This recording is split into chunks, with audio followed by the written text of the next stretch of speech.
Relay Radio. I'm your host, Derek Dreyer. To my right is my co-host, Daniel Hong. We will be lighting the torch of knowledge to bring you exhilarating insights, expert tips, and inspiring stories. Immerse yourself in the world of business, entrepreneurship, and life as we pass the baton of knowledge, empowering you to sprint towards greatness.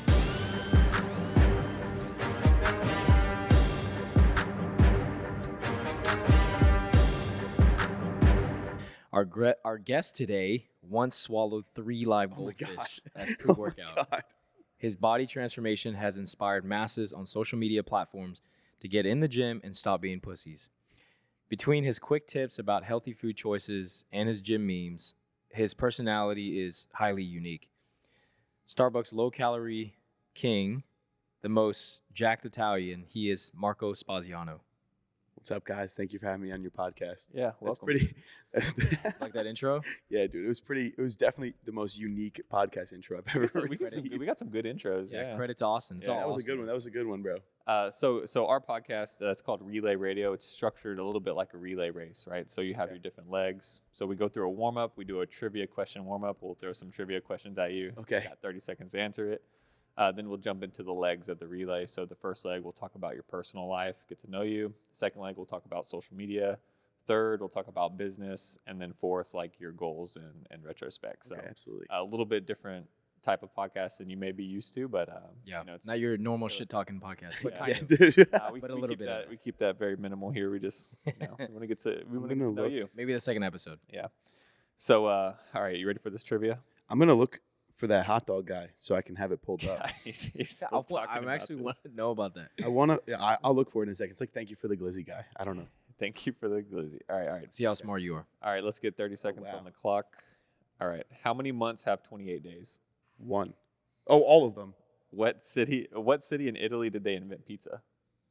Fuck, I should know this. I'm gonna go with Florence. Who was the first billionaire athlete?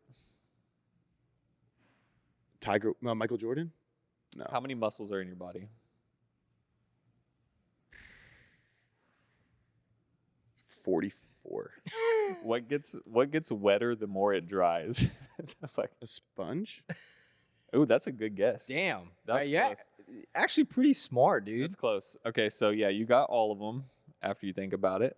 I got all of it. No. The first, no. how many months have 28 days? Sorry. Yeah. Nobody gets that. Yeah. Well, every month has Yes. February obviously is the one you Trick think question. of, and then the second you think about it 1 second. But you longer, got it it's really all of them. quick. You're the only person that got it. I think one other person. No, got Joe it. got it, but he I think heard it JC from Max. got it. I think we asked. I would go as Oh, JC far got to it. say that I have a pretty high intelligence, but I'm very good at hiding. Okay, it's pretty. Uh, Yeah, it's pretty good. The city in Italy was Naples, Oh. Close. and then you got Jordan. Yeah. Okay. There's 650 muscles in your body. 44. Yeah, I think your back He's already like has like 40-something muscles. He went for the main ones, you know. And then it's a towel, not a sponge. That's Okay. close though. Wait, I don't know. what Maybe we gets- can give them. I don't know. The wetter it gets wetter, the more it dries. Oh, because it dries you. Oh, I was No, thinking that like also what I was explaining thinking to is me. It's like a hard one. when you let's say you're washing your car, obviously you're wetting the sponge, you're washing the car, and then when you sit it out, it dries and the car dries, kind of thing.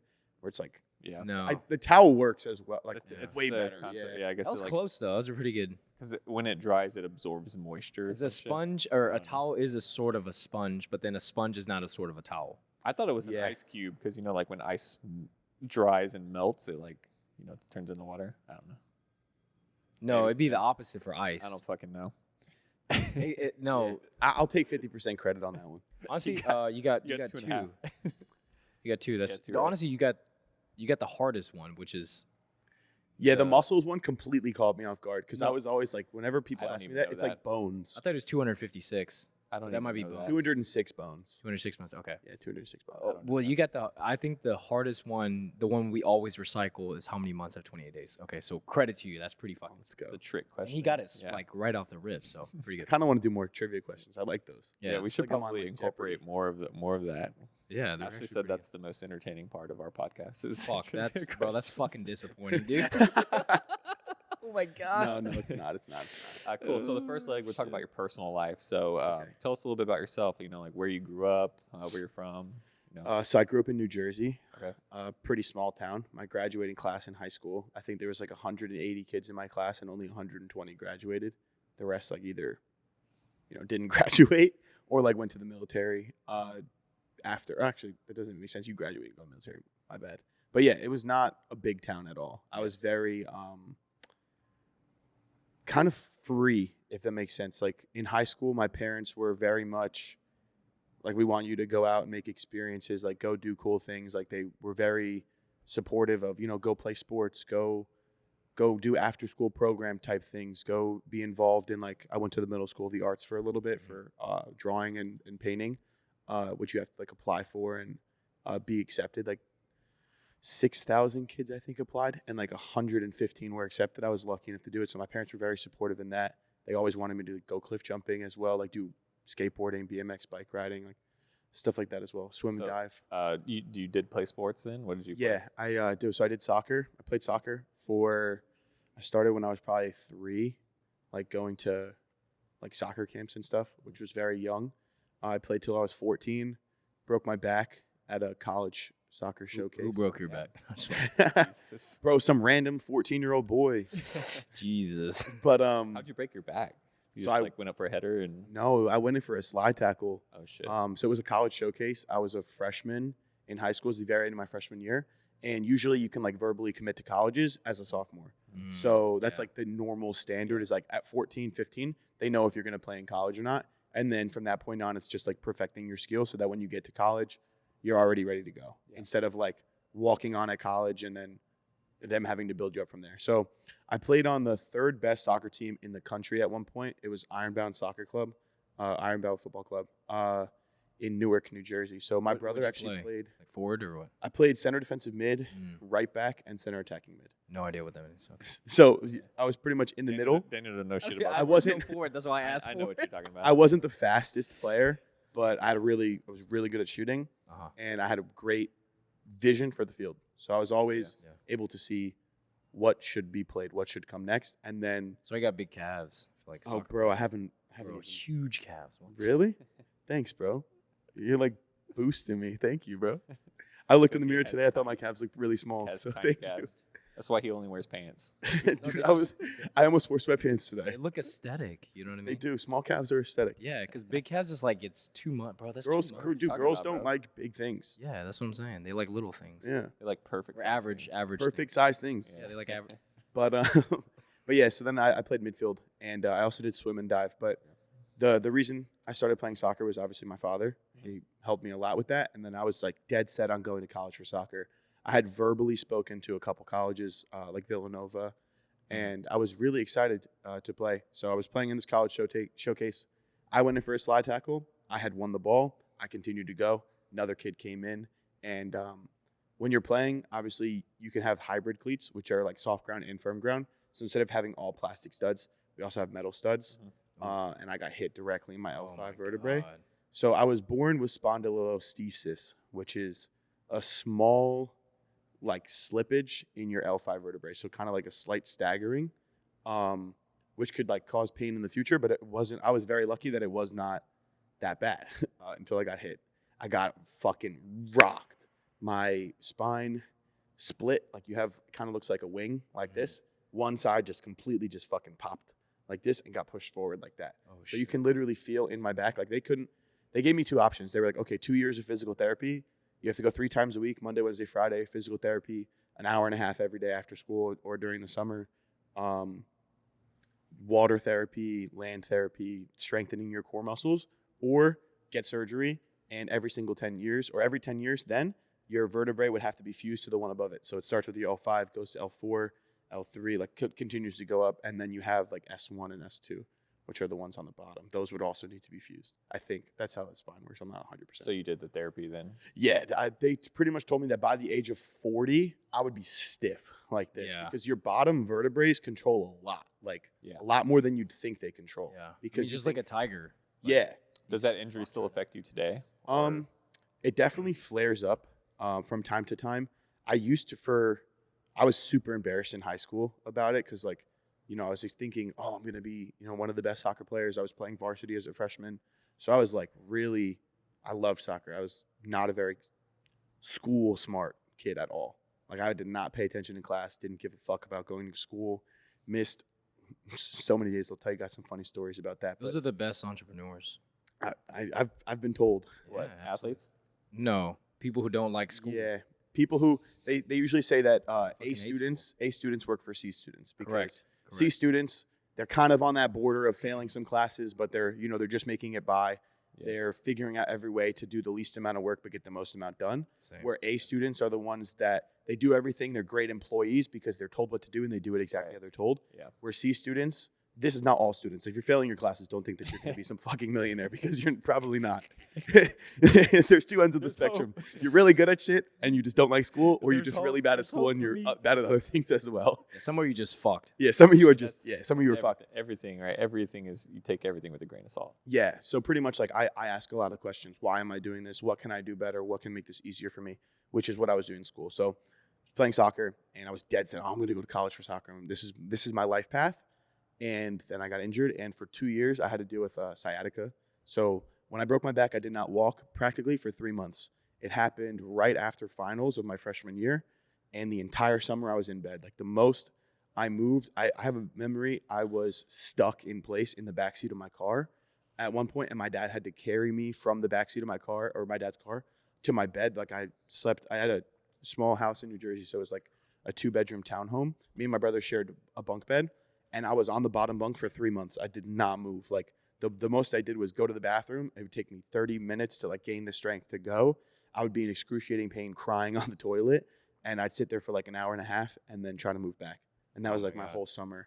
How long was your recovery process before you were actually like back to Um, a normal? I would say it was 6 months before I tried to do like real exercise again, besides like whatever they were telling me to do in physical therapy.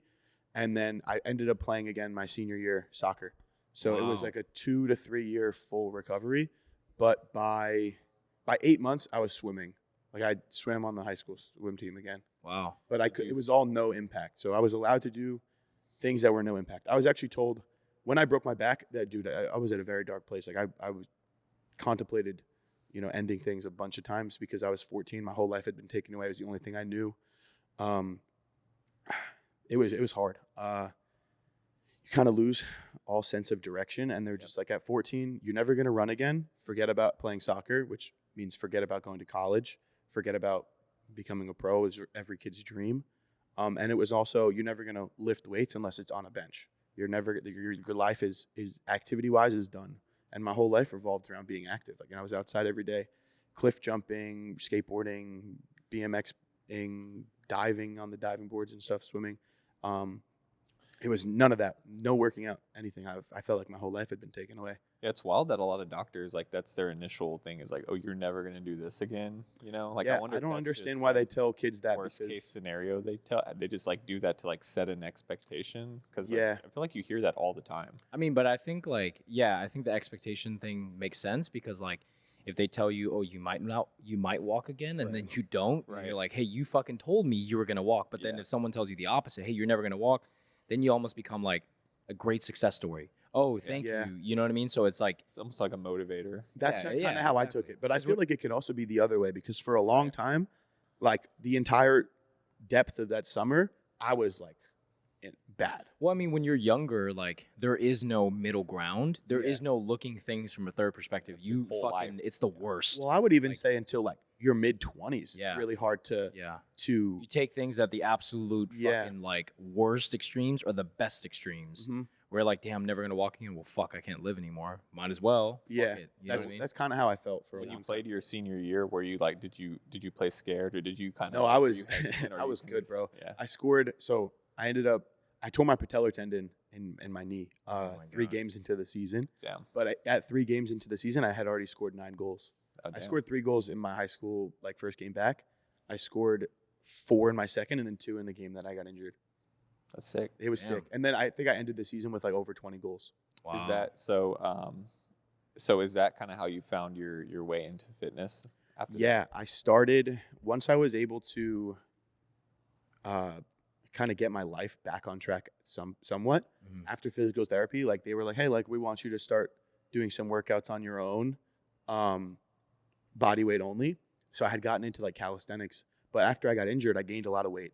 So I was probably 5'6", 5'7". I was probably 5'7" my freshman year of high school. 130, 140, like pretty lean. Like I was soccer players, so not big in the upper body, but like Small guys. decent legs, Yeah. abs. I was like yeah. pretty boy, abs, Mhm. flow, like whatever. I was like, I look good, dude. I broke my back. I gained 60 pounds because when I was playing soccer, I was burning probably 8,000 calories a day, like you're running every 2 day. miles after Yeah, you're practice every day. sprinting. I mean, you're sprinting for fucking 2 hours. Well, dude, I'd wake up, I'd eat Basically. breakfast. Yeah. I would eat breakfast again when I got to school. So I'd eat breakfast when I woke up. I'd eat breakfast when I got to homeroom.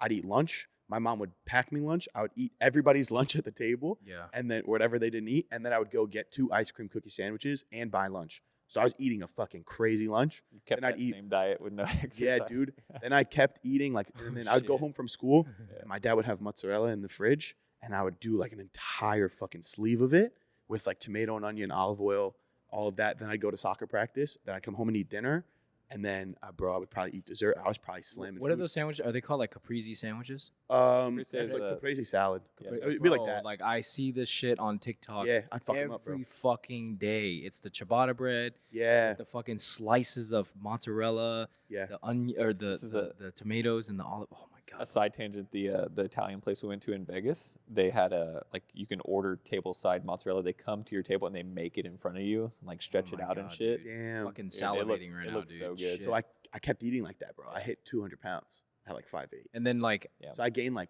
55, 65 pounds damn. in 4 or 5 months. But then you also I was lost eating all myself your in muscle depression. essentially because it's like yeah. almost like atrophy. bedridden. It's almost Yeah. like muscle atrophy, and then you gain fat. So it's like, Mhm. Bro, I looked Yeah. like shit. damn. And then I started doing calisthenics. So it was all, bro, I was so fat. I couldn't do a single pull up. Wait, so how many years ago was this? I was 16, Well, how old are you now? 23. 23. Damn. So you're not old enough to know about P90X.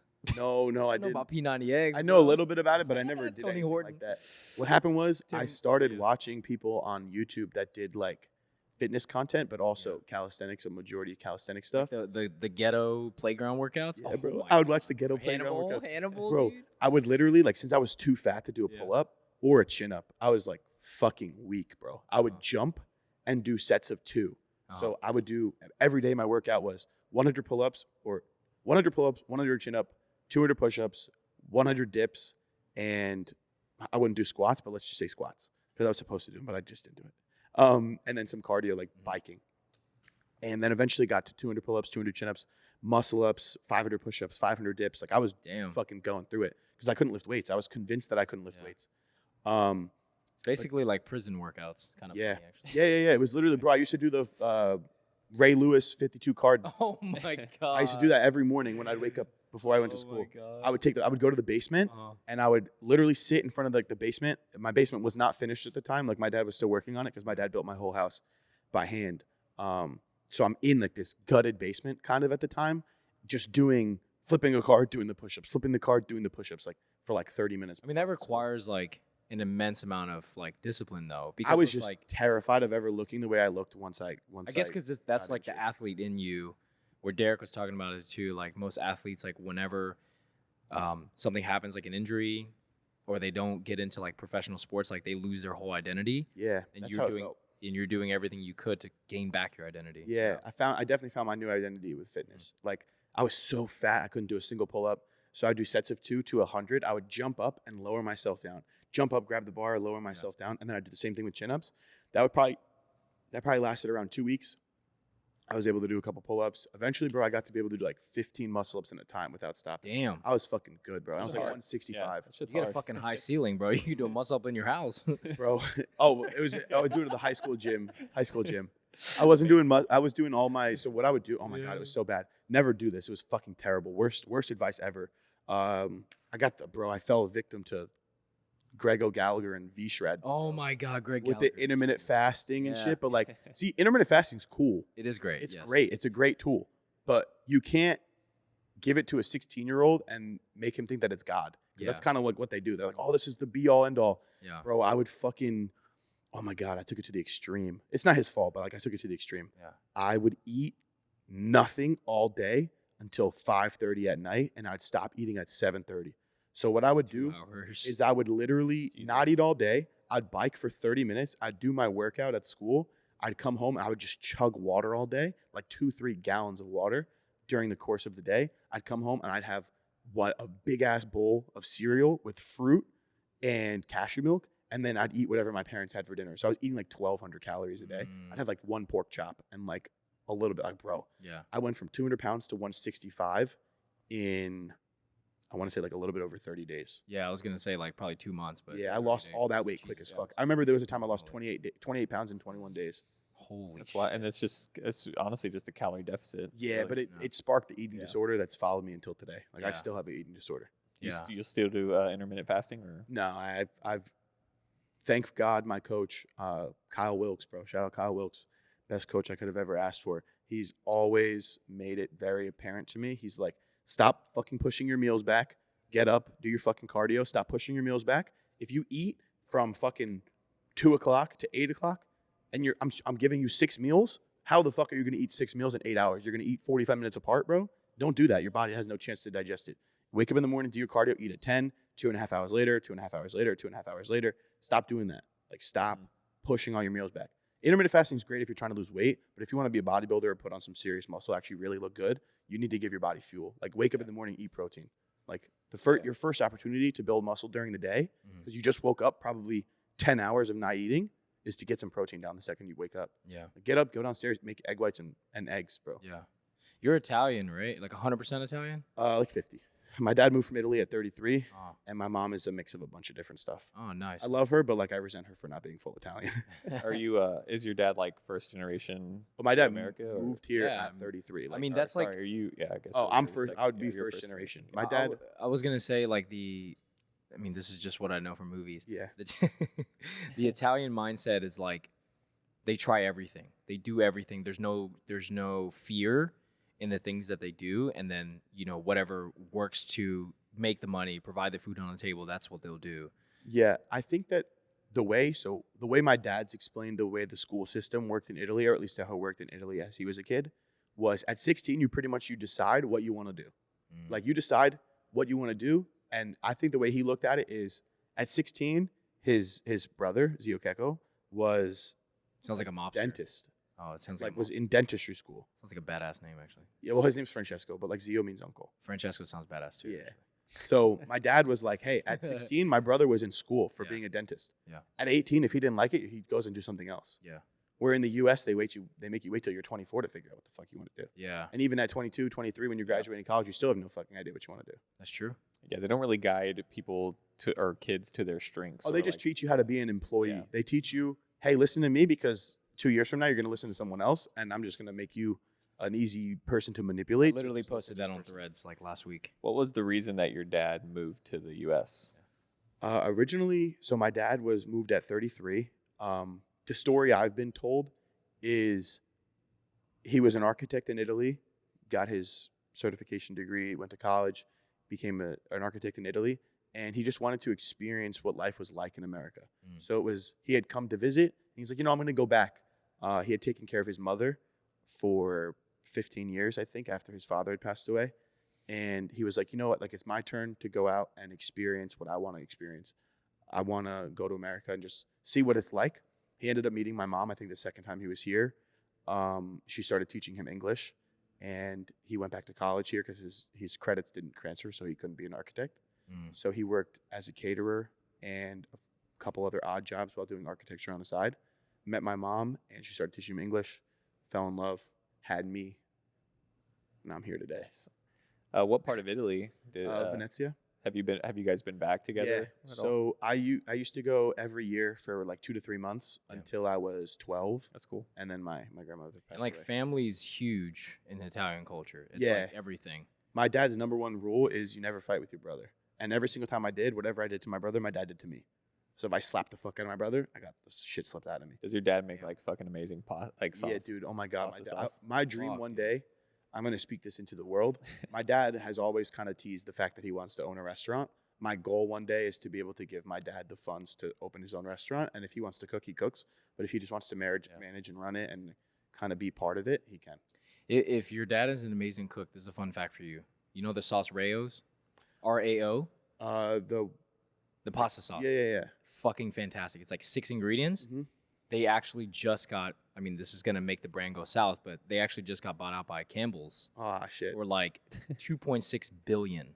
Oh, It's okay. insane. The pasta sauce has 6 ingredients. That's Damn. all I eat is like Rayo sauce. That's It's really good. Fucking My fantastic. dad, So my he's dad good. always gets mad at me whenever I get like store-bought sauce. Yeah. 'Cause he's just like, bro, I fucking have so much in the freezer. Like we have literally like, Reserves. yeah, like when we were, It's kinda dope, we would go to like ShopRite, which is like our version of Kroger in Yeah. New Jersey, and he'd Yeah. buy like the olives, and then he'd just use the big olive container to pour all his sauce in and freeze it. So whenever we need it, we just defrost it. Yeah, dude, because like Damn. the sauce takes like a day or two to Yeah, make, yeah, right? yeah. Days, bro.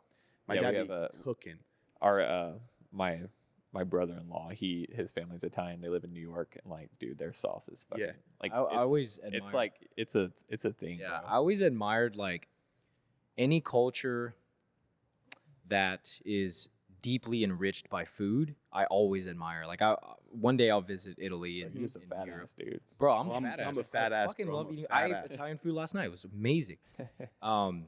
Yeah, I mean, like, I feel like any culture that is very much engulfed in like the food Yeah. is engulfed in family because Mhm. it's very much like associated. Like Asians, like Yeah. everything is family style. Like Mhm. you split everything, but then we're always like all close together. Yeah. With your family, like, do you say that like? I mean, it seems like you're really close to your family. Yeah. Yeah. You have one brother, Yeah. One younger brother. and then everything that you're doing in life right now, like, how do you attribute that like to your family? So honestly, the way my mom loved me, I genuinely feel is different than any mother could ever love their child, because I was a terrible kid. Yeah. Terrible. So it's just unconditional love. Then. But like to the next level. Like I got arrested in high school. My mom was like, you know what? We'll get through this. My dad fucking didn't talk to me for 4 months. I got arrested for smoking weed with girls in my car. I was like, oh, I'm gonna get some pussy. Let's smoke some weed. Like I did not smoke weed, bro, ever. I had smoked weed like 2 times in my whole You're life. like the typical Jersey Shore stereotype. No, not even, dude. Like I was just like, it was, you're like discovering girls for the first time. You're like, Yeah. oh, I'm gonna like, Yeah. oh, I'm gonna go this, whatever they want to do, I'm gonna do. So they want to smoke weed. I Did ended you up getting smash, though? arrested. No. So you got arrested and he didn't smash. yeah. What a But loss. my dad didn't talk to me. My mom was like, we're gonna get through this. It's fine. Like no matter what trouble you get in, things will change. I got injured when I broke my back. My mom wiped my fucking ass, bro. I couldn't I couldn't walk. It's a good cop, bad cop routine because like Yeah. both parents can't be like cold shoulder. Yeah. One's got to be the nurturing. One's got to be like the hard ass. 100%. It's always got. And that's why I turned out the way that I did, because like Yeah. my mom knew from the jump I was not graduating college. Yeah. Well, it's She didn't even also- want me to go. She was like, if you want to be an electrician, that's fine. Yeah. She sent me to people to learn how to be an electrician, and ended up not working out. I went to culinary school for like 3 weeks at different culinary schools. I went to Johnson and Wales. I went to Culinary Institute of America, and I went to another like culinary camp where I like cooked. Like I wanted to model my life after my father's. Yeah. I wanted to be an architect when I was a kid. Ended up falling out of love with artistic things like drawing and painting. Mhm. So I was like, oh, I want to cook. I want to be I want to cook. I want to open my own restaurant. So my mom was like, okay, we're gonna do this thing. Everything that I could ever imagine, my mom was there to offer me that opportunity. Yeah. And my dad was the one who was very hard on me. Where my mom was like so nurturing and loving, my dad was he had his nurturing and loving sides, Mhm. but it was tough love. It was, you earn my respect, and life will not be easy. Yeah. You will have things that, like my dad, bro. I was crying one day on prep, like bawling my eyes out because I was so hungry. I was so frustrated. When you're on prep, the drugs get to your head, like, and you think the world's ending. I think I can't eat my next meal. I'm crying. My dad's like, I can't deal with this fucking prima donna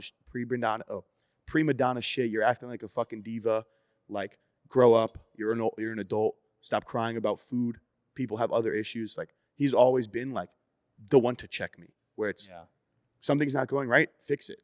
Well, Don't I fucking mean, complain about it, fix it. to be honest though, that's like the typical nuclear family Mhm. where like I really do feel society has lost that today. Yeah. Where because it's starting to slowly change. Obviously, what they're showing on social media to influence that, but like there's not a level now. Like it's not okay to beat your kids anymore. I will beat the Hell shit no, out of my kids. I spank my kids a lot. I'm gonna tell you honestly, I'm gonna Yeah. smack the fuck out. No, of I them. smack- There's not to a line of, pass like, where they don't discipline deserve and it. abuse, Well, right? yeah, There's a no, line. no. There's definitely a line There's a between line. like discipline and dabs. Yeah. Where it's Yeah. like just smacking the I fuck. think Oh, people yeah. just everything's so extreme, right? If you spank your Yeah, kid, yeah. oh, you're abusing him, right? It's Yeah, like, dude, no, that's- it's discipline. I can tell you for a fact, I deserved to be beat. Yeah. Yeah. I was bad. I got my ass beat. I got Well, we suspended all from got school arrested. numerous times Yeah, for yeah. fighting. I got in a it lot makes of you a trouble. better person. I 100%. really do feel like because you know the consequences of doing something wrong. Whereas like back in the day, it's like, I mean now as I say that is like, oh I don't discipline my kids. I just talk to them. I'm like, bro, That like kid's you not can gonna only listen talk to you. them so much, bro. If It's they're called, it's called gentle parenting. Jesus Christ, Fuck bro. that. It's terrible. I can tell you for a fact that if Yeah. I were a child and my parents tried to just speak to me and tell me what was wrong, Dude. it would be in one ear and out the other. Yeah. I If you fucking- smack me, it's like Yeah. a dog, bro. Your dog shits in the house. Yeah. Smack your dog on the ass the second he's doing it. Yeah, Yeah. like 'Cause I he crashed knows. I crashed my car into a ditch and my dad beat my ass. Well, of course he beat my ass, but I Bro. I had a Mercedes and I fucking crashed that shit into a ditch. I got arrested and my dad pulled me out of the police station in front of all the police by my ear and smacked me in the back of the head in front of all of them. I deserved it though. Yeah. 17 years old. I got my license 2 weeks ago. I got arrested Yeah. in his car Yeah. with weed. Yeah, it's funny as fuck. You know how bad that is for an No immigrant pussy? parent? No pussy? Bro, he's like, you don't get the girls either? You're failing me on all aspects? All right, Oh, okay. so it seems like this kind of like injury. Yeah. Let's go back to that. This injury sparked like this level of fitness inside you. So like, as we transition into the social media phase, I want to get to that too.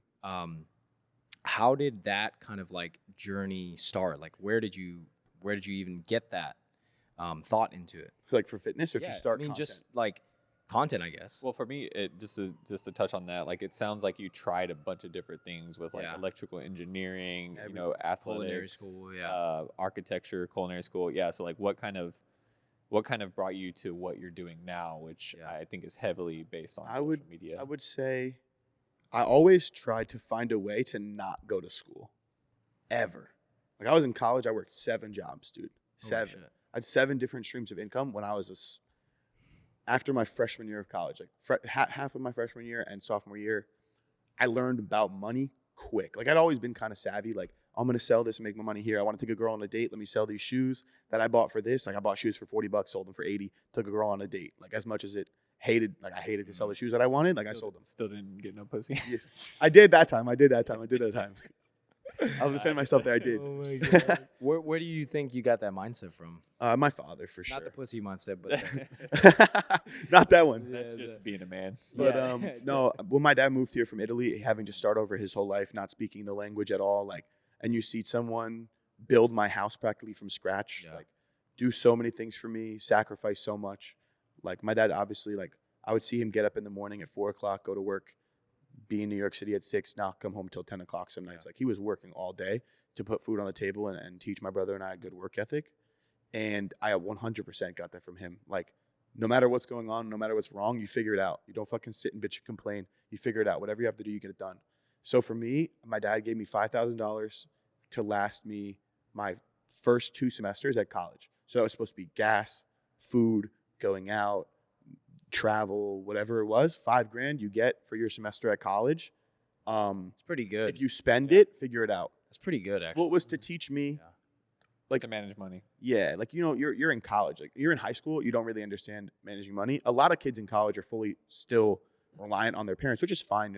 Everyone takes time to figure it out. You can't expect to be Yeah. 19, 20 and have social media pop off and become a career Yeah. or work for your own money. Dude, it was like fucking 4 months into the thing. I'm pledging a fraternity, and I didn't realize like I'm gonna have to buy these guys drinks. I'm gonna have to pick them up at night. I'm gonna have to do these things. Like money's adding up quick. I'm getting Chipotle a bunch of times a week. I'm getting a gym membership. I want to go here. I want to go there. I was at like $600 by Christmas. Damn. I'm like, fuck, I ain't got money. I got to figure it out.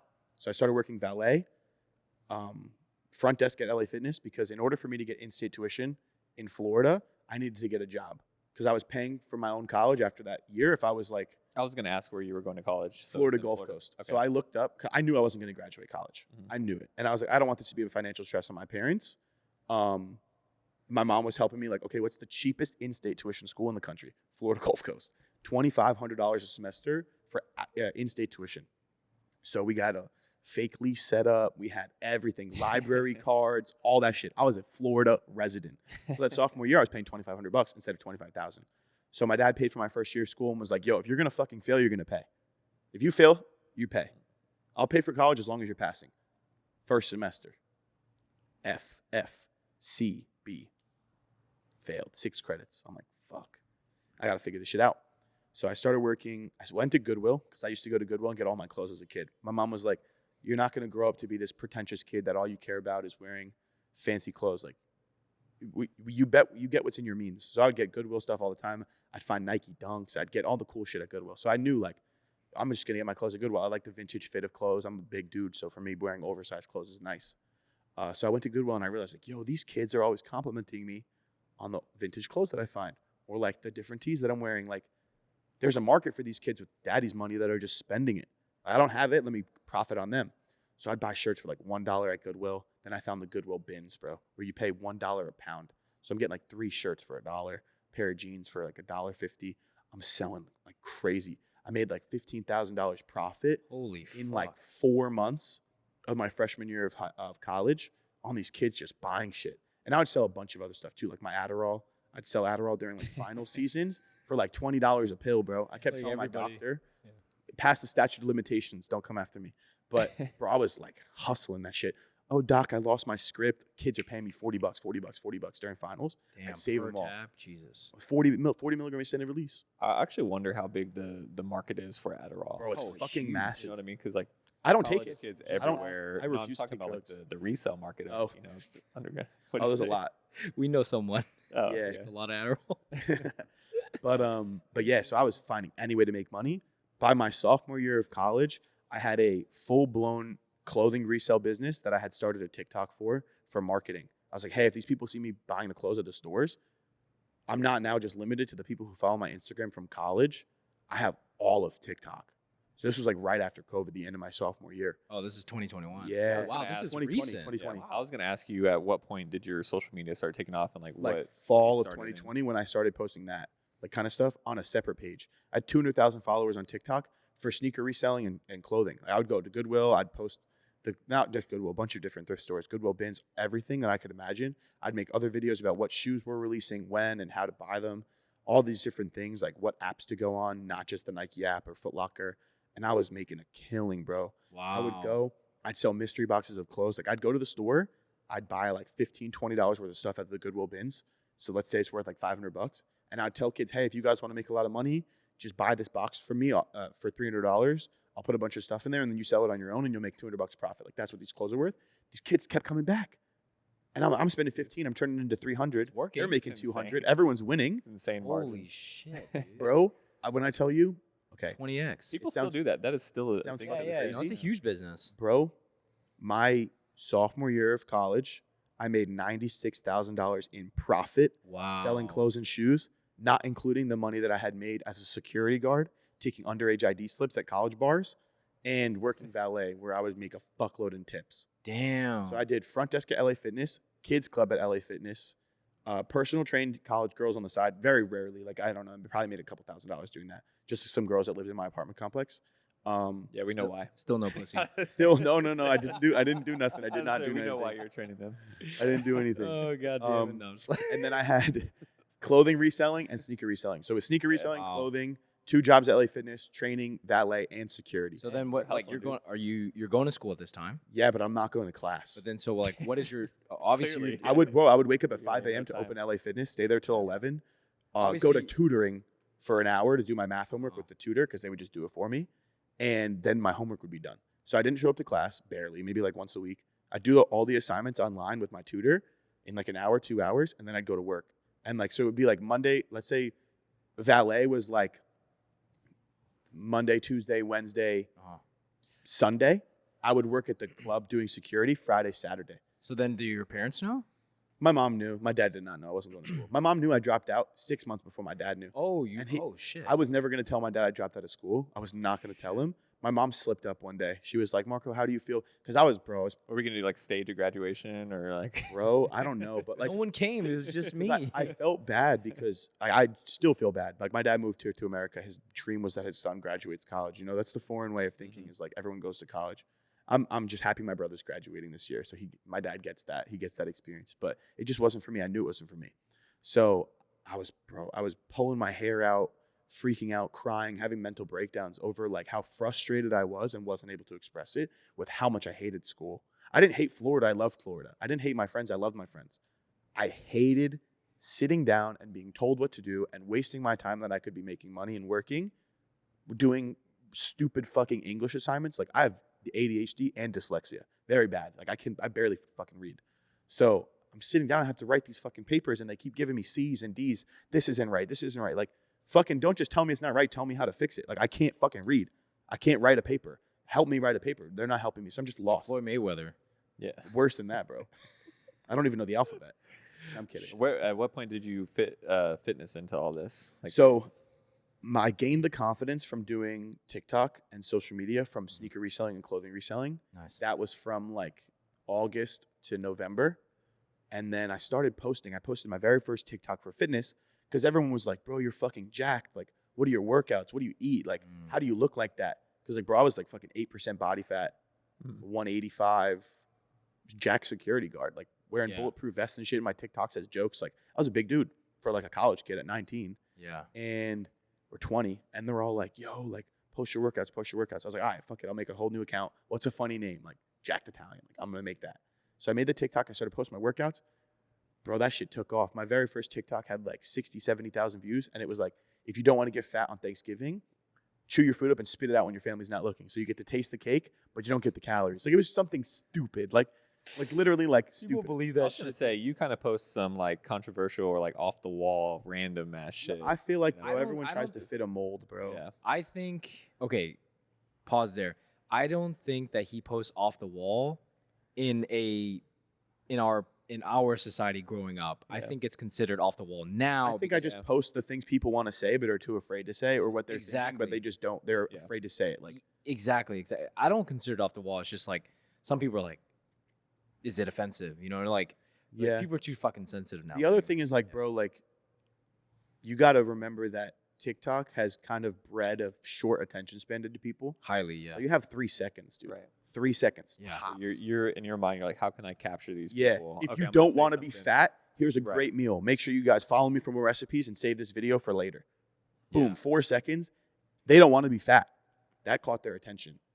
Here we go. Here, I'm going to watch your video. I'm going to follow you so that I learn how to lose weight. Yeah, that's Some a people are good going to hook. hate that, bro. You hate fat people. Yeah. And I don't hate fat people. I hate being fat.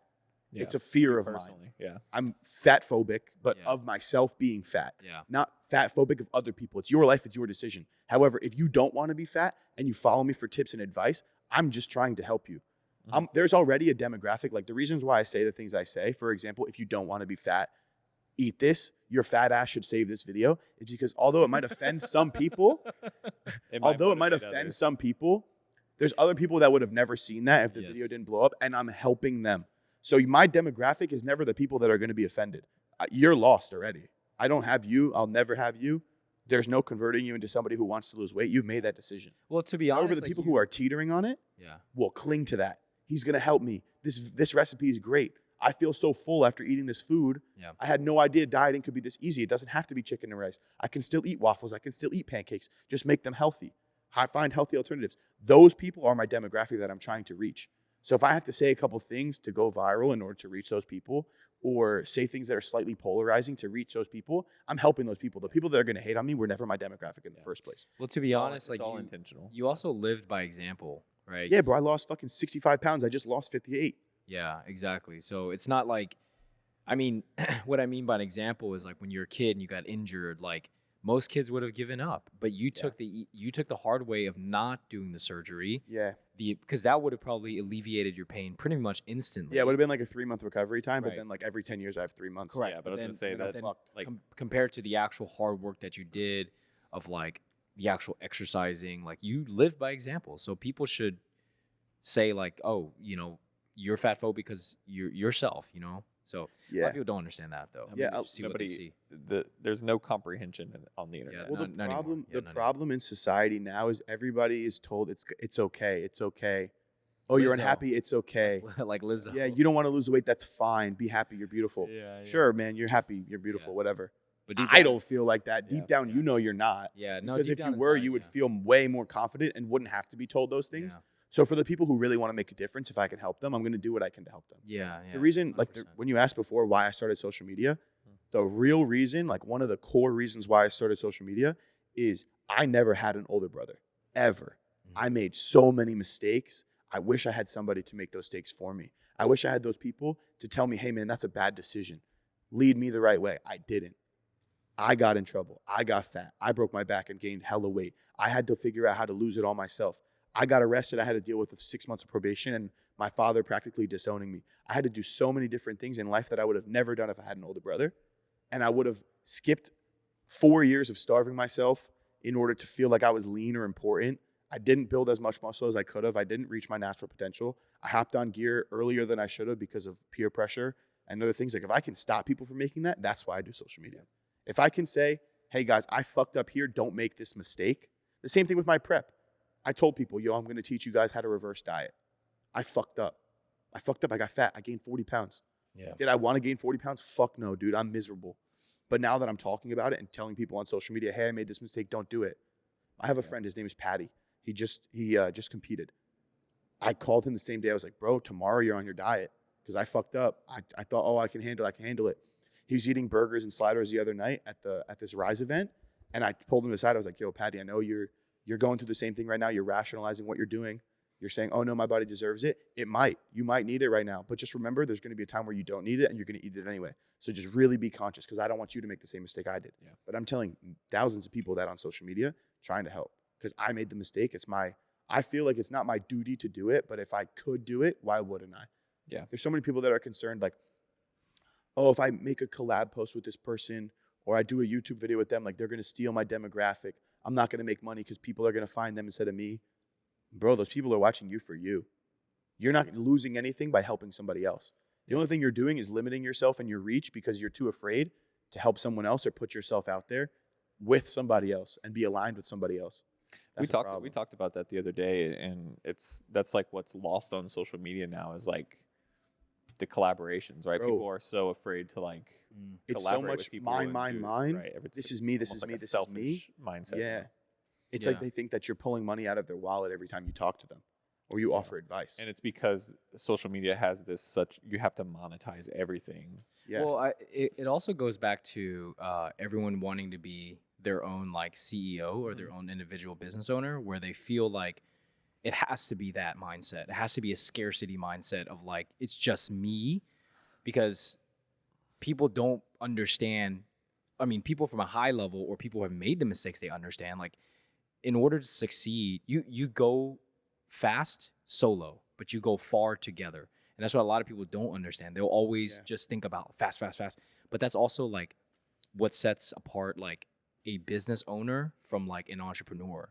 In the mindset of what you're developing or what you have developed is truly an entrepreneur mindset. You went to every avenue and you pretty much did everything you could to succeed. And you understood like, I should do this with other people. So, cause you can extend your reach. A lot of people don't understand that, man. What I realize is everybody wants instant gratification, and I definitely find myself victim to that as well sometimes. I guess, yeah. I mean, that's part of social media. It Yeah. comes with it, Yeah. right? Like, but That's what social media has like kind of ingrained in people. yeah. I mean, I talked about it yesterday on my Instagram story. When I first started social media and I was gaining traction so quickly, I had like 700,000 followers on TikTok within like 2.5 months for fitness. Like I was on top of the fucking game. Like I'd blown past everyone at that point, and it was so fast. I was like, I'm the best. Nobody can touch me. Like every video I drop is viral. 500,000 views is my minimum. Mhm. 1 million is still a shit video. Like, bro, you get so blinded by views and likes. Like it's like you're not a real person. And then people also don't look at you as a real They don't person. treat you like a real person. They look at you as a puppet. Like they think the things that they say to you don't matter. They Mhm. think the things that they say to you are just, once they say it, it's dead. It's not dead, bro. Like the person on the other side of the phone takes a hit to that. And a lot of hits add up, bro. Yeah. Like, you don't get knocked out from one punch usually. It's a bunch adding up that hits you and you're done. It's the same shit with social media. Little comments, they add up and they're big. So like I was blinded by success, but success in a bad way. And I really did get my reality check when my first TikTok account was banned. It brought me back to earth. Like I was like, damn, just as fast as it comes, it can go away. Why did it get banned? Was it a specific video or thing you said? It was kind of like a lot of the content I was making was borderline fat shaming, where like it wasn't really fat shaming. I would always go into depth about how you could help or what you could do to be different and what you could do to improve. But you know, a certain side of TikTok doesn't watch the full video and they like to do other things. Well, I where think they're like, I fuck think this dude, let's all mass report his account, let's get him banned. It's kind of what happened. Without going too far into this too, I really think social media has a certain level of, obviously we know this, certain level of propaganda where they push people to be unhealthy, that it's normal to be unhealthy. Your children for sure. Yeah, it's normal to be unhealthy, but as soon as you see a person who is like, let's just say, like at the airport or something like that, and they're super fit, most people would just stare at that person because they're like, oh, this guy thinks he's the shit, or this lady thinks she's the shit. But it's like, no, like this person has truly worked for the, like, you know, physical health is obviously very important, but mental is as well. But like, people don't understand that like it's not normal to be like out of shape. It's just accepted now, but it shouldn't be a thing. Like back in the day, you know, obviously like I'm talking about way back in the day, right? Mayans, you know, that type of era. But like, That's like back in the day. Dude, no one was wearing clothes. Everyone was like fucking lean. Like they were all like, just, why are all Greek god sculptures all chiseled? Yeah, exactly. Because that is what is fucking perfect. That is what is beautiful. That is what we should aspire to be. Yeah. That takes hard work. That takes dedication. That takes effort. That proves that no matter what's against you, you're gonna do what you have to do to get it done. Abs are fucking made by literally restricting yourself to get to a healthy body fat percent. I'm not telling you to be 6% body fat. That's unhealthy. Yeah, 10% is good. 10, 12%, where you look good, you're physically fit, you work out. Muscle doesn't happen overnight. You don't build it in a day. Yeah. You know, it takes years. I will say, though, that in the medieval times, that being fat was seen as being wealthy because kings were fat because they could eat, they could afford to eat, right? So, But that's just a story. I agree. There's two sides to every story. But what I'd say is that definitely on TikTok and in society in general, there's a certain demographic of people, we don't need to say who they are, everybody knows, that when they get offended, everyone has to know that they're fucking offended. Everybody. Yeah. Fuck you. I'm reporting you. You're a scumbag. You're a piece of shit. How could you say that? You hurt my feelings. And there's another demographic of people who I don't need to say who it is, that if you offend me, cool, you offend me. Our views are different. I'm going to keep scrolling. I don't need to comment negatively on your video and say, fuck you. You're a terrible person. It's more of a rational. I don't need to tell you. I don't need to tell the entire world that you're wrong. I don't need to report you and tell my fans and audience to report you and get your platform taken down.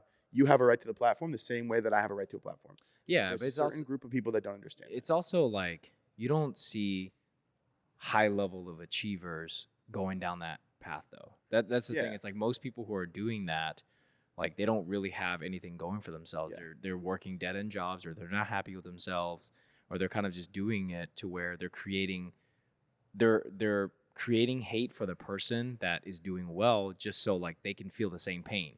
Well, like I would say almost 100% of the time, it's likely that these people are just projecting their insecurities. Yeah, that's what I'm saying too. Yeah, a lot of people, 100%. Sure. Yeah. And there's also, I feel like there's a percentage of that it's people want you to do well, but never better than them. Yeah. So they'll root for the underdog until you make it to the top, and then they're just waiting for you to slip up in one way to tear you down. So it's like, we want you to do well. We're rooting for you, and then you accomplish it, and they hate on you for accomplishing it. Because you did something they wish they could have done, or you accomplished the dream that they never set forth on doing, and they're mad that you took the action and they didn't. So the same way where I was 237 pounds in December. I competed at my first bodybuilding show at 201, and my second, although it was a very hard last 3 weeks, I was able to step on stage at like 186 and a half, 187. So I literally lost 50 pounds in 6 months. Do you know how many people were saying, oh, it's only because of steroids. You didn't take any hard work. Oh, you think you're the shit. You look like shit still. You burned away all your muscle. All of those people are just upset that they didn't do what I did. They didn't spend 6 months with their head down, hiding in their fucking house, walking hours a day on a treadmill, starving themselves, resisting the temptation, and getting the job done. Yeah, I just think it's funny how people automatically think that if you take steroids, like you don't have to do shit. It just the crazy part is like I noticed. Okay, so I'm like that, incredibly grateful. I'm incredibly grateful for my YouTube following. Yeah. And what I realized that a lot of the people that were watching me while I was on prep were also on prep, and we were holding each other accountable. And I made it a thing on my channel of, yo guys, watch these videos while you do cardio. We'll make it go faster. Because I answer the comments while I do cardio. It makes it go faster. I'm sitting on the treadmill for 100 minutes every morning, dude. By the end of prep, I think 100 minutes. Just the honesty. I think also like the honesty that you've kind of like portrayed on social media has built not a following, but a a fan base for you that really I just consider it honestly a family. yeah. I don't need to know you by personally meeting you to know that I want you to do great and that you want me to do great. So I literally look at my YouTube fan base as a subscribing group of people who comment and answer, and we have conversations, and people who watch my videos and support the journey. Like, we are a family accomplishing a goal together. Whether your goal is being documented or not, we're on the same path. And like, I don't lose anything, and they don't lose anything by working together and holding each other accountable to get to their goals. What do you attribute most to your like social media growth? Is it consistency? Is it the honesty? Is it the craziness? Like a lot of it, I think it's a blend of everything. I think there's definitely attributes that come to a bunch of different things where I definitely gained some following from knowledgeable advice that I was sharing and just tips that I had learned through experiencing myself. I definitely think there's an aspect of things that my personality is very polarizing, where it's you either love me or you absolutely fucking hate me. And if you love me, you love me. And if you hate me, you fucking want to see me die. Like, there's two ends of the spectrum. There's no middle. Yeah, not really. Middle ground with you. And then there's also an aspect of things that is consistency. Like, when I first started posting on TikTok, it was 9 a.m., 11 a.m., 1 p.m., 3 p.m., 5 p.m., 7 p.m., 9 p.m., and 11 o'clock at night. I'd go back to bed and do it again. Every day. You're posting that many times Every a day? day. I think that was the TikTok algorithm. So what, every like single So that's comment. like, what, 10 times a day you were posting? Some days more. Every single comment. He's And I would posting go in on his sleep. live. He wasn't even sleeping, bro. Scheduled it out. Yeah, if I you're would go on sleeping, you're live, too. behind, bro. Yeah. I would go on live too. Marco wouldn't sleep, bro. I had a ring light set up on my bed. Like, I had a queen size bed in college. I was on the one side and my ring light was set up on the other side by the windowsill so that I could just put my phone in when I was about to go to sleep and just film a video with my ring light at night talking. He was actually filming himself sleeping. Yeah, On the bro. ring I was light. on live in my sleep. Yeah, bro. He's going- You kind of touched a little bit that you started like the reselling businesses and everything like that. Yeah. But how else were you able to monetize your social media? What I'd say is if people aren't finding a way to enjoy your content, they don't feel like they'll ever want to support your content. So like Sam's my editor and videographer and a really good friend of mine. He was like, hey, bro, like, let's use really good music in the videos. Like, fuck the monetization of fucking couple $100 you're getting per YouTube video or whatever it is. Like, let's say fuck that shit and like really make dope edits with good music. It will make his job easier. People will enjoy the content more. Watch time will go up, all these things. So it's like, don't worry about monetizing every single avenue, like that YouTube ad revenue. Worry about the people are actually enjoying the content that you're putting out. So like, not everything needs to be a dollar sign next to it because things replace itself. So like, let's say people are enjoying my YouTube videos more. Maybe they're more likely to use my code and support me on a clothing drop or a supplement when they go to get it, like a protein powder or something. They're like, hey man, I really like Marcus' video and I appreciate the fact that he cares more about us enjoying the video than he does about getting the extra couple $100. So I'm going to use his code and support him. So kind of, I feel like it evens out on things where you give and you take. Instead of taking the money from YouTube, I'm giving the enjoyment and the good music to the supporters of the channel. So I feel like that's a good way. And then I also realized that if you want to become successful, it doesn't happen overnight. Like, yeah, you can make a lot of money in one day, but what are you going to do the next day? What are you going to do the next month? Like, income in social media is very,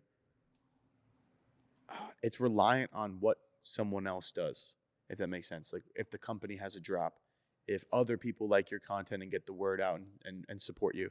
So I'd focus more on what can you do in the current moment and what can you plan for the future than getting caught up in the current moment and not thinking about what you could do next time to make it better. I'd say there's a lot of that goes on as well. Yeah, with social media, like, and business regarding social media, when you build a fan base, that is your business, right? You are your business. I am my Like, business. Jacked Italian is your business. And I feel like it's kind of a little bit of both, but with social media, if you've been in it for a long time, you can really filter out who is to be respected as to have a fan base and who is just having a fan base because they're shitting around, right? I think like with what you're doing with your business, it's very lifelong, during the duration of your career, which I hope it to be very long, but like, how to really naturally extract the monetization from a normal perspective. Like, you're just like, hey, if you support me, I'm going to be my 100% raw.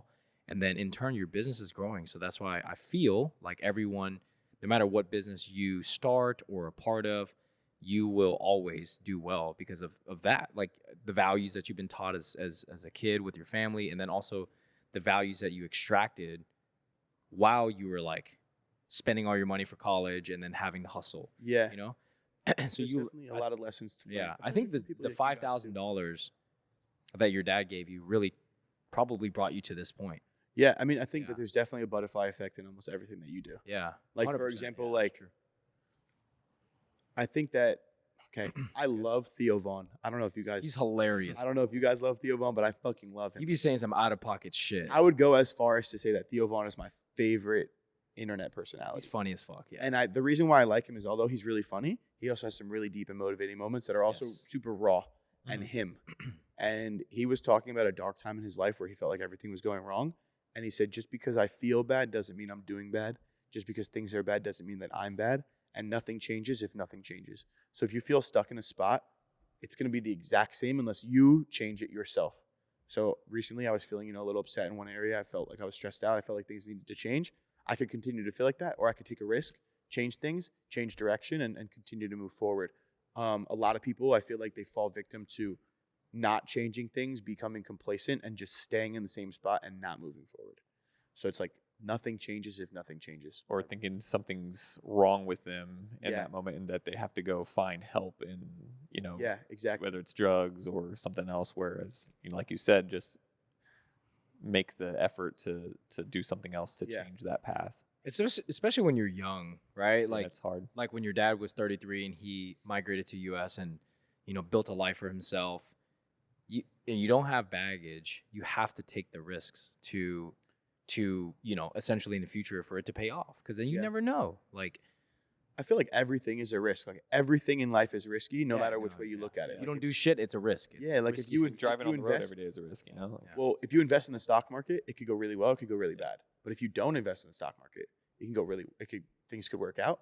Then the stock market crashes, or it rips, and you lost out on it. Yeah. Everything's a risk. Yeah. You get in your car every day, it's a risk. Yeah. But I feel like people also they look for a vice and a way to get out or escape what's going on in the current moment. And there's good vices like going to the gym, dedicating yourself to something, reading a book, listening to a podcast, hanging out with friends, and planning something for the future. And there's bad vices like drugs and alcohol and prostitutes and a bunch of like bad things that go down. But you are the one who consciously makes the decision of what you want to do. And one side is addicting in a positive way, where you go to the gym, you see positive results, you get addicted to it. One side is addicting in a negative way. You shoot heroin and you're fucking hooked. And now you're a fucking crack addict on one of the streets in Houston, spazzing out like it's World War Z. And you look like a fucking crazy person because you are a Wait. crazy person. Tangent fact, I actually learned this yesterday. You know that rapper Sexy Red who's like terrible at rapping? You know how she says ski? Yeah. I actually found out yesterday what that meant. What's it What mean? does it mean? It's when a crackhead is like in the hood and there's a drug dealer calling the crackhead. They say ski. And so my the God. crackhead knows. Oh, it's like, so if you see me and you're trying to say what's up, ski. Yes. So then the crackhead will go to the drug dealer to buy drugs. That's what ski means. Like it's a And call. our little children are singing this in class. Yeah. I saw a TikTok of this teacher, and she's like, if you see me and you're trying to say what's up, and all the kids go, ski. There's my a bunch. God. They have 25 heroin addicts. Yeah. Congratulations. Yeah. So spread that Subconsciously. around. Don't say ski. Jesus. I thought it meant skeet, like she's saying skeet, but she. Bro, she's calling heroin, bro. Jesus Christ. Yeah, That's a fun that's- fact, bro. Thank you for Yeah, that. yeah. All right, definitely. back on topic. But no, I seriously, Yeah. I think that there's good vices Mhm. and there's bad vices. Yeah. And if you fall victim to taking bad vices, that's a personal decision. You were just weak in that moment. Yeah. Not that you're always weak, not that you have to be weak forever, but you were weak in that moment and you fell victim to something that's a trap. Yeah. I think that the school system is also a trap. I feel like people Highly. Yeah. are young and vulnerable, and their minds are malleable, and they fall victim to the falsities that people are telling them at a young age, or just allowing them to do things that are not correct at all morally, or like just logically thinking they're just not right. Well, I think like with everything in life, there's everything that you do. There's a good vice and a bad vice that can come from it, Mhm. right? Like with, for instance, school, right? We say the public education system is really, like it's created by the elites, right, to essentially trap the Mhm. people. There's good and bad vice, right? Like I went to school and I hated it. but I learned a lot of social skills, right? Like I Mhm. learned how to meet new people and put myself out there, joined a fraternity, did some funny things. Yeah. But you ultimately extract what you want to extract from every situation. Like let's just take the workout for example. That's a supposed positive vice, but a lot of people use that negatively. They use it to essentially like um kind of dominate other aspects of their life. Like if they're strong and stuff, they're like they feel like they can always start street fights or they can bully people. So there's Yeah. definitely good vices and bad vices from everything. So it's up to the individual or maybe Yeah. people like you to teach them, take the good vices from even the bad vice. So Yeah. Well, it's also like a recovering addict can then teach Mhm. people yeah. about the Yeah. things they've learned from their experience and try to help people. Yeah, ski. You say it for the last time, maybe Jeez. you can help some people. But Yeah. but I also think that what I learned, one of the biggest lessons I learned from my father is everything in life you can make into a joke. If you go into life and you can laugh about a lot of things, you can laugh off the bad shit, you can not take things as seriously as people might want you to take it, things don't affect you the way that they are intended. Like if someone's like, fuck you, and you're like, yeah, man, you want to fuck? Like if you say Yeah. something like that, the Yeah, other that's person doesn't know how to react. They have no idea. I just said fuck you in a mean way and you're laughing at me. Yeah. I don't know how to react to that. Pauses. So, man, I have Drake has a verse for everything. But I went to the Drake concert yesterday, and he was Girl. talking about it yesterday, and he was giving like a motivational speech, kind of similar to what your dad just said. Is let them. So like, if someone says something mean about you on social media, just let them. If they do something mean to you in real life or whatever, or say something to you in real life, just let them. If they don't invite you to dinner and you feel mad about it, just let them. Like if you have that mentality too, I feel like you can really just be free for who you are and not really care about other opinions. Mhm. Let them. Just say those two words. Kind of like what your dad did. Yeah, I definitely I learned that from my father at a young age, where like humor had always kind of been my thing. Like, don't take things too seriously. If you take things too seriously, they don't become fun. If you don't enjoy what you're doing, there's no point in doing it. Like for me, going to the gym for a long time was very much like I loved Callum Von Moger because Oh yeah. I watched his videos and I was like, he's just having fun. He's an idiot, just like me, going to the gym, laughing, having a good time, going to Hooters, flirting with the waitresses, going to the aquarium, going to the gym, Gold's Gym, working out, whatever. But nothing is like, bro, he was like 2 days out from a bodybuilding show and was like, I'm just going to sign up for it. Like, I look good. And then he won. That dude went down some dark holes in the past Yeah, 6 well- months. But he came back. Well, what I'm saying, the other thing is that you learn, like, he's always Yeah. trying to come back. Yeah. Yeah. He's always trying to like turn things around and make a positive situation no matter how hard it is. He was like the Johnny Manziel of the bodybuilding industry. Yeah, Johnny Manziel, fucking hilarious, bro. I Yeah, watched he, that but he Netflix was documentary. he was definitely the I Johnny watched Manziel. it. I saw Yeah. Johnny Manziel at the concert last night. Yeah, He's he's in here.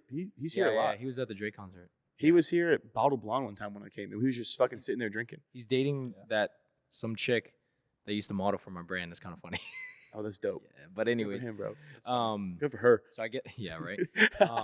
We usually talk about business, but I know that you really just tailor your business around social media and whatnot. Mhm. But do you have any goals or aspirations to like start a business one day? I know you kind of mentioned for your dad, like the restaurant, but like what other kind of goals or aspirations do you have for, Whatever you'd like to share. a lot of times like social media isn't a forever thing. Right? Yeah. Like, at any given moment, like you said, like Yeah, absolutely. Instagram can close down, TikTok can be banned or Mhm. something, So like, Yeah. what are your like some things that you want to do to kind of combat that? So I did start an online like fitness coaching business. So I do have some clients that I'm coaching for helping them with their goals, whether it's losing weight, gaining muscle, getting ready for a sport, whatever their goal is. I try my best to help them. If I can't help them, for example, like a bodybuilding prep, I don't feel comfortable doing that. I send them to somebody else. It's not a huge stream of income, but I'd hopefully like to grow that. It is a dream of mine to always have a clothing brand. Like I've talked to you guys in the past. I just feel like I have a lot of creative ideas that I'd love to share with people. I feel like I can create something unique. What timeline is on that? We don't know. Do you feel like you draw that from like you mentioned how you were kind of artistic as a kid? Do you draw Yeah, a lot of absolutely. that from that? Absolutely. Yeah, your dad is literally an artist. Yeah, Yeah. absolutely. I attribute a lot of the positive things that I have like taken with me to my dad, like work ethic, being able to be artistic and creative. I find that I took a lot of things from him, which I think having a father is like a goal of mine is to be a great father the same way mine was. You have to give your kids some tough love. They have to understand the consequences of their actions. I definitely wouldn't be the man that I am today without my dad. And one day, I mean, another goal of mine is obviously to start a family one day, but there's goals I need to accomplish before that. Like I need to have $2 million invested into my future where no matter what, I know that $2 million was saved up, invested into something, put towards passive income streams so that I can spend time with my family and children. I don't want to be absent in the household because I need to put food on the table. I want to have put food on the table by working harder in my younger ages, and I can reap the rewards. Like put your head down, work hard, accomplish your goals, get as much as you can, stockpile as much as you can. Be cautious of what you're investing into the future because it affects your family. And I would love to, we've talked about owning storage facilities. We've talked about potentially owning houses or apartment complexes, things like that. I want to really make sure that before I make the decision to have a family, that I'm, financially free and retired so that I can really, and it's a blessing that I'm able to work towards that goal because it doesn't happen for a lot of people. And I do feel bad about that, but everybody has the power to, put their foot forward. I was just lucky enough that I put my foot forward and it caught, and I tried so many different things in order for that to catch. Yeah. People think you try one time and you just become fucking a millionaire. You don't. Yeah. I'm not even at that fucking stage yet, but I just want to get to my goal of being financially free and stable to support my family so that I can experience every moment. That's a huge goal of mine. Do you want like a purebred Italian girl? I would love one. Jesus. I'm very big on like a traditional marriage. Yeah. Like I think that I would not, I mean, if my wife I don't even honestly believe in getting married anymore at this point. I think that a lot of marriages fail due to the school systems indoctrinating your children to tell them to sleep around and be whores, and then they can't form meaningful relationships. Yeah. So I'm not a person at all who, I have a girl that I am very close with. I love her. I always love her. She's one of my best friends, and she's fantastic. And if I ever was to get married, I think it would definitely be her.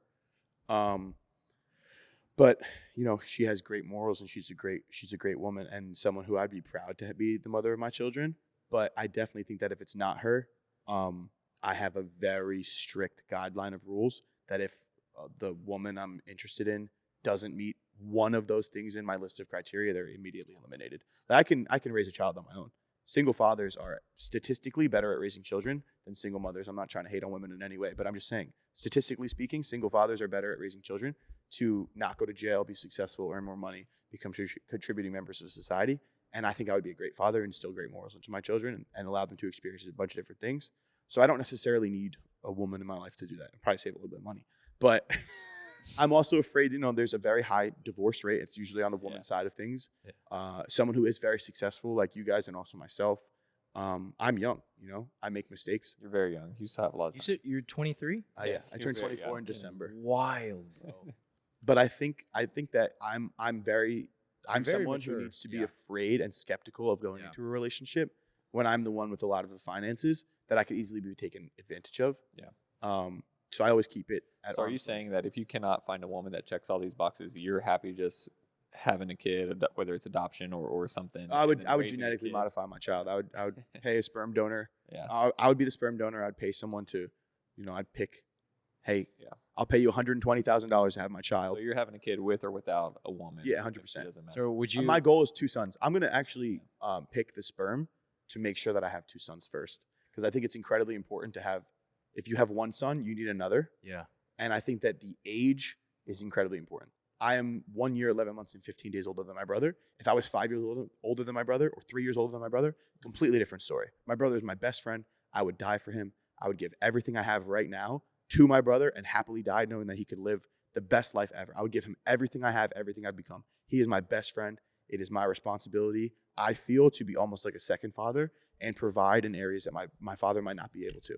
Where if he's too afraid to talk to my father about something, I hope he can talk to me. If he's afraid to ask my parents for money while he's in college, he can ask me. If he wants to go on, I've taken my brother everywhere. Florida, Mexico, Thailand, New York, Arizona, California, Florida, Miami. Again, I've taken my brother everywhere with me. He's lived with me for months at a time. I I take pride in the fact that my brother and I are so close, and I wish for my child to have that. I wish that I have 2 sons, 1 year apart in age, if not fucking twins, and they are each other's best friend. Would you share a girl with your brother? Actually, funny story. I wanted to hire a prostitute in Thailand where I'm in the front, my brother's in the back, and we like do this and like smile at the camera Isn't that and incest? take the photo. Smile at the camera. I wanted to take a picture and frame it and send it. Oh, to That's my like some Andrew Tate, Tristan Tate shit. I love that. No. You never heard? They share everything except women in underwear. Oh, you're I wouldn't share a legitimate relationship No. woman with my brother, Yeah. but if it was like a funny I think prostitute you story, answered I what would do it. Daniel. I think that's what Daniel meant. Yeah. Was You don't think you'd ever do that as like a funny story? You'd have a funny postcard to send your family? Yeah, it'd be kind of funny. It'd be actually. funny, bro. Me and Princeton do that. send your Yeah. family? Me and my I would send it to my parents, bro. They'd laugh so hard. They'd be Me like, and "What my the fuck?" me and my older brother are 2 years apart, and then me and my younger brother are 12.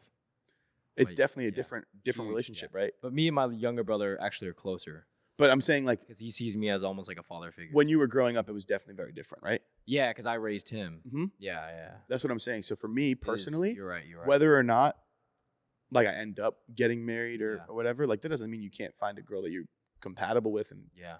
kick it, whatever. But for to be my wife, for me to marry somebody, they have to tick every single box. Yeah. This girl does. She's Would you? fantastic. So She's would amazing. you? Are you looking to like date down or up? If I was not with her, who is like 1 year younger than me, very close in age. No, down or up as in like status. Oh, I thought you meant age. Like for me, if I wasn't with her, I'd date 18 to 22 until the day I die. The Leonardo DiCaprio over I here. would, dude. I don't want a 35-year-old woman that's been through 15 relationships. I'm 23, dude. I don't want a Yeah.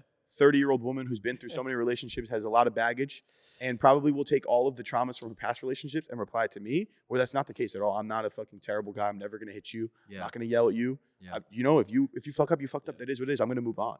Yeah. But I'm never going to, I take pride in taking my girl to dinner, taking her on a trip or going Same. somewhere and Yeah, spending yeah. quality time. Like my job is social media. I'm always on social media. I have to travel a lot. But when I'm with her, I put my phone down. I try to give her my undivided attention, and I will continue to do that. But if someone's older than me and they've been through, a lot of guys, and I'm not a fan of high body count girls, I'm just not interested. It's my preference. You don't want me to be fat. You want me to be 6 foot, make 6 figures, have a 6-inch dick. I can make my preferences that I don't want you to be fat and I don't want you to be a hoe.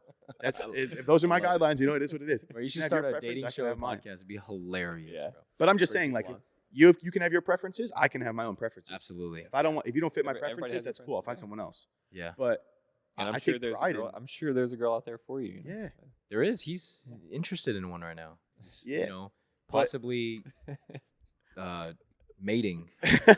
But what I'm saying is, I definitely think that, like, if I wasn't gonna have a child with a woman, Mhm. I would, pick 2 sons, genetically modify my children, like not genetically modify like crazy, but like I would just make sure they don't have any health defects. Yeah. 'Cause Yeah. you'll be right at a point right now. It's like 6 years from now, if you have a lot of money, you can definitely make sure that your children don't come out with any birth defects. You can make sure they come out healthy. You can pick the gender. You can do a lot of things. Yeah. And I would definitely want to do that to give my child the best.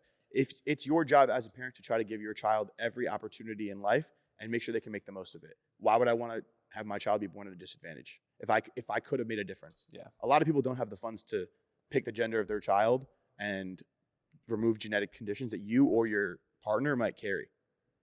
Yeah. Yeah, What if you give your kid AIDS? Not AIDS, but like ALS. Yeah. What if you both carry the trait for ALS? You don't know this 20 years down the line, your kid's frozen like a statue? Or, you run all the tests and you say, hey, this gene, I could remove this gene. I can make sure my child doesn't have to deal with this. Yeah. Because I love this woman and I want to have children with her, but this is a likelihood, Yeah.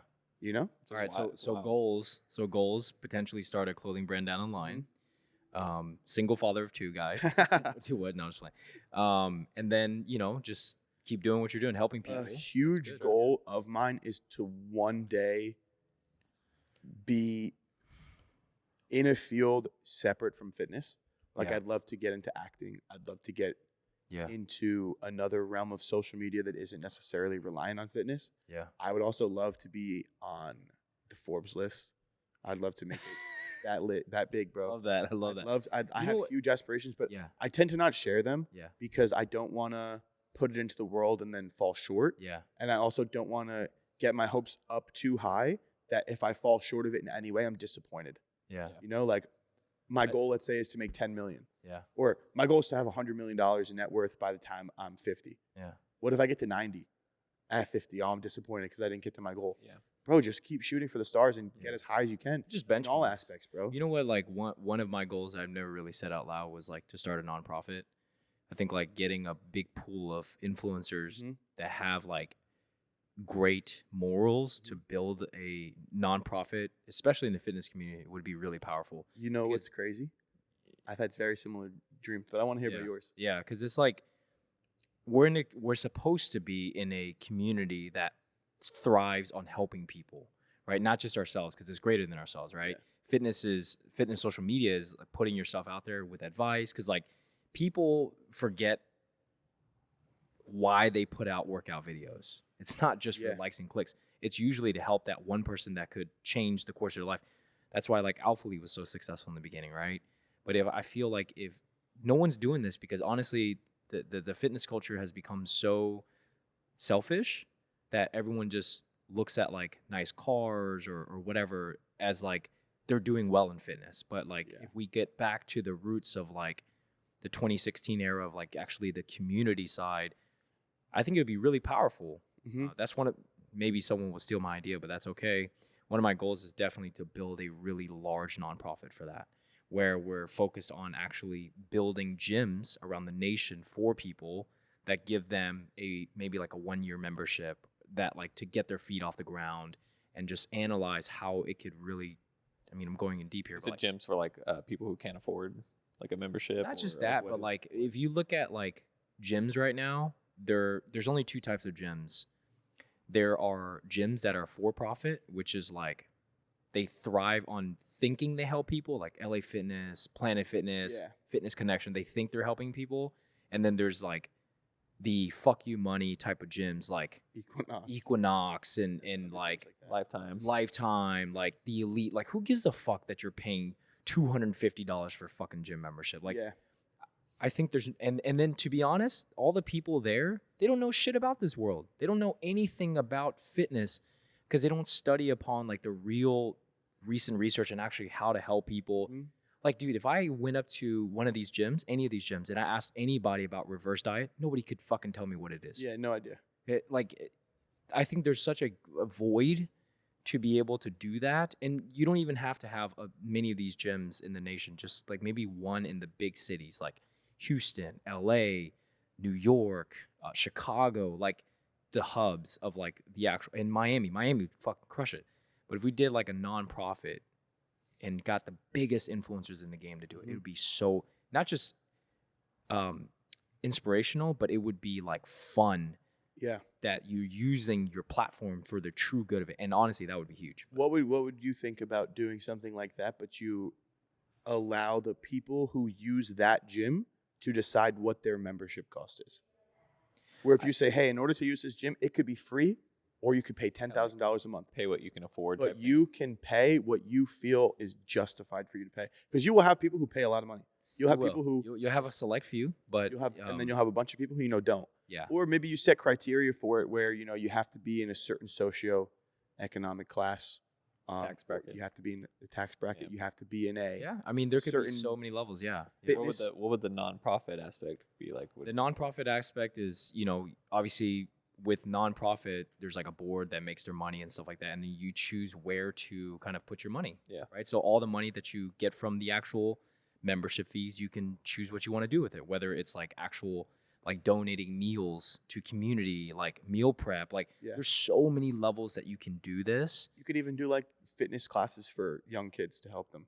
'Cause Yeah, a lot of yeah. kids are fat because their parents Yeah. are poor, Yeah. or they have no knowledge of Yeah. what Right. Yeah. calorie dense Yeah. foods are. Like elementary and So middle they're- school yeah. gymnastics is a fucking joke. The gyms, Yeah. dude, these coaches don't know anything. Or These they- PE teachers. Or the parents come home or the kids come home from Yeah. school and their parents only have snacks and bullshit for them to eat. McDonald's on the way Yeah. out. And there's nothing wrong with that too, right? But it's also like what balance are you teaching your kid? Because I Yeah. give my kids like chips and like snacks and stuff, but then like I also prioritize protein highly for my kids. Yeah. So like for breakfast, they're always eating eggs or egg whites, and then they're always having like a red meat meal once a day minimum, Yeah. and they love it. Like they're like their pasta has Dude's to have eating chicken. an 8-ounce steak for breakfast. Yeah, my son eats like 8-ounce steaks, like medium rare. Yeah. I love It's what I had fucking- last night. Yeah, and that's why Discount at Kroger. he's strong, he's tall, and it's just no one's teaching that. You know what's crazy? People are going to call me fucking insane. I'm going to homeschool my children until a certain age. I haven't decided the age yet. And I'm not going to give them any sugar. I'm going to keep completely isolated from processed bullshit foods. Yeah. Because if I have the money to be able to give my children Yeah. the best quality food and the best diet, Yeah. I'm going why to not? Whole Foods, Yeah. red meat. I want to make sure that my child, Tristan Lee. well, bro, they don't have to have no carbs, but like, I'm going to make sure that my child from a young age understands what is good and what is bad foods for you, and then teach them moderation when they're older. Yeah. But a lot of the times these kids, it's not even the parents necessarily. Like, you could have a really good home life with your child and their food, but when they go to their friend's house or they go to school, they eat bullshit. Yeah. And that's when, all these processed foods are not good for you, bro. Yeah. I can't sit here and say I don't eat them, but like, I'm probably going to get cancer from some of the shit that I've eaten. Oh, no, 1,000%. So if I that's can why fucking- ADHD is so big. The Mhm. ADHD isn't a thing in other countries. Bro, It's not a thing. It's in not a thing. Italy, you want to know why they live so long? Because all their fucking food is bought that day from the Yeah. market locally. Yeah. When you're in Venice, there's no cars, bro. Oils. Yeah. You walk You walk to the yeah, market Yeah. to get your food Yeah. for the next 2 days. Yeah. That's why they look so good. That's why they have islands in Italy where the people are living to 100. Yeah. That's crazy. So yeah, that'd be a huge goal. I think that would be dope. Yeah. We can talk about that in the future. Like I've always wanted to attribute like my I would love be- for fitness. I would be a part of that Yeah, for sure. it'd be You dope can as count me fuck. in on that. Yeah. I think that's a good ending. Yeah, that'd be a good wrap. Good way to cross the Absolutely. finish Yeah, line. that was great. Yeah, Marco. So we appreciate you coming on Relay Radio with us. Thank you guys for having me. Um, I'd love to come back and do another one sometime. Yeah. Yeah, thanks for joining us today, helping our audience grow the knowledge in the world of business, also social media, and also getting to know you on a deeper level because a lot of Yeah. people only see your TikTok and the Yeah. stuff. That Or you go on post and- podcasts that you just talk about bullshit. Yeah. So, hopefully, people got a deeper insight of Yeah. who you are as a person. Yeah. Thank you. But yeah, thanks Can for I leave coming. one message before Sure. we go? Yeah. Sure. All right, so obviously a lot of guys probably watch me and they think like, oh, he's just funny, I want to give some genuine advice. A lot of people ask me these things, so I'll leave you guys with this before I leave.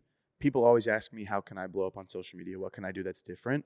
Dude, there's already one of me. There's already one of anyone else in the fitness industry. Like if I go to Walmart and I pick up Cinnamon Toast Crunch, I'm going to get that every single day over the generic store brand Walmart Cinnamon Toast Crunch. If I'm on YouTube and I see the original person creating the content and someone else pretending to be them or trying to be them, I'm going to pick the original every time. You will not notice any long-term success or actual value or monetization from content of you pretending to be somebody else. So it's really important to stay true to yourself, be who you are. Don't try to pretend to be somebody else, because if you do, you'll realize that putting up a front and a mask and hiding behind a screen of somebody who isn't you and putting up this facade is only doable for so long, and it will drive you insane pretending to be somebody you're not. People will like you for you. It might be a different demographic of people, but I'd much rather have a smaller and concentrated demographic of people who genuinely fuck with me for me than be 4 or 5, 10 times the size of people that are only following me over a fake persona that I have to pretend to be, and I'm miserable pretending to be that. So I hope you guys enjoy the podcast. Thank you very much for having me Yeah, on. we'll clip Yeah. that for sure. And That was I'd a love good, to be on here. yeah, That's a another good time. clip. Good clip. Yeah, let me do my outro. Yeah, you can Sorry. close it out. Yeah, do the outro. Do the outro. Thank you to the listeners at home for tuning in, or if you're in your car, or if you're taking a shit. Together, we will sprint towards a purpose-driven future, celebrating the power of business, entrepreneurship, and the transformative impact that it can create. Thank you very much for having me. Yeah, that was good.